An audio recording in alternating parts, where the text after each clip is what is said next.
இயேசு கிறிஸ்துவின் பரிசுத்த நாமத்தில் உங்களை அன்போடு வாழ்த்துகின்றேன். கர்த்தருக்குள் பிரியமான தேவஜனமே, மூன்றாவது பாவமாக நாம் பார்ப்பது வாயின் பாவம். யாக்கோபு 1:19 பேசுகிறதுக்கு பொறுமையாய் இருக்க வேண்டும் என்று சொல்லுகிறார். பேசுவதற்கு பொறுமையாய் இருக்க வேண்டும் என்றால் முதலாவது நாவை அடக்க வேண்டும். ஏனெனில் பேச்சினால் மனிதனுடைய வாழ்க்கை தரம் கூட்டப்படும் அல்லது குறைக்கப்படும்.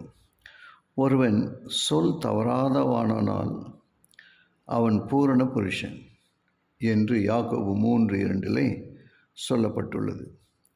நாளானது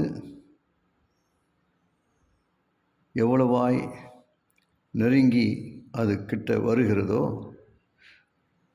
இன்றைய நாட்களில் ரொம்ப ஜாக்கிரதையாய் நம்முடைய நாவானதை பெருமையானவைகளை பேசும் அந்த சிறிய அவயவத்தை ஜாக்கிரதையாக நாம் காக்க வேண்டும்.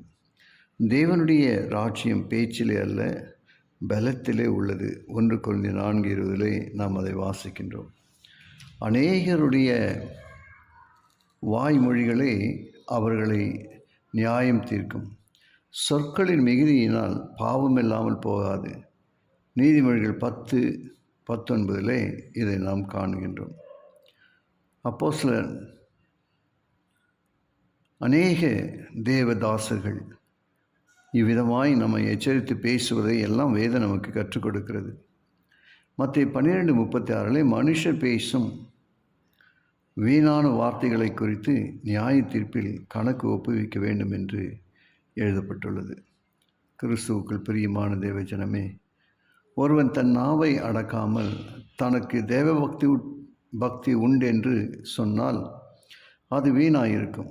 எனவேதான் 59 சங்கீதம் 12 அவர்கள் உதடுகளின் பேச்சு அவர்கள் வாயின் பாவமாய் இருக்கிறது என்றும், 141 சங்கீதத்தில் 3 கர்த்தாவை என் வாய்க்கு காவல் வையும், என் உதடுகளின் வாசலை காத்து கொள்ளும் என்றும் தாவீது பாடுகிறார். ஏனெனில் வாயின் சொற்களை நம் ரட்சிப்பின் வாழ்க்கைக்கு தடையாக இருக்கிறது.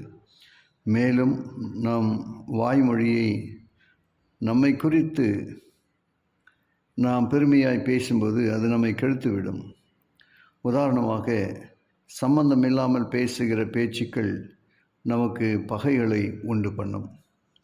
கிறிஸ்துவுக்குள் பிரியமானவர்களே, மோசேயின் இடத்தில் ஆண்டவர் சொன்ன ஒவ்வொரு காரியத்தையும் ஒன்றொன்றாய் நாம் கவனிப்போம். உங்கள் வேதாகமத்தை அதற்கு திருப்புங்கள்.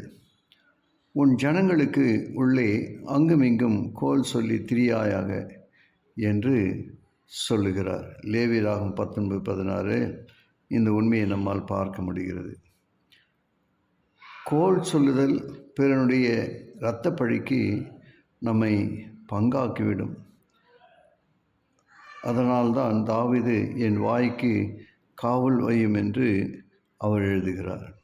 ஆம் பிரியமான தேவஜனமே, புறங்கூறி திரிகிறவன் இரகசியத்தை வெளிப்படுத்துகிறான், ஆவியிலே உண்மை உள்ளவனோ காரியத்தை அடக்குகிறான் என்று நீதிமொழிகள் 11:13 நாம் வாசிக்கின்றோம். நீதிமொழிகள் 16:28 கோல்காரனுடைய வார்த்தைகள் விளையாடுகிற போலிருக்கும், ஆனாலும் அவர்கள் உள்ளத்துக்குள் தைக்கும். நீதிமொழிகள் 26:22. ஜெபிப்போமா. கிருபையுள்ள நல்ல பிதாவே, உமக்கு நன்றி சொல்லுகிறோம். உடைய வார்த்தை கேட்ட ஒவ்வொருவரையும் ஆசீர்வதியும். இயேசுவின் வழியாக ஜெபிக்கிறேன் நல்ல பிதாவே, ஆமென்.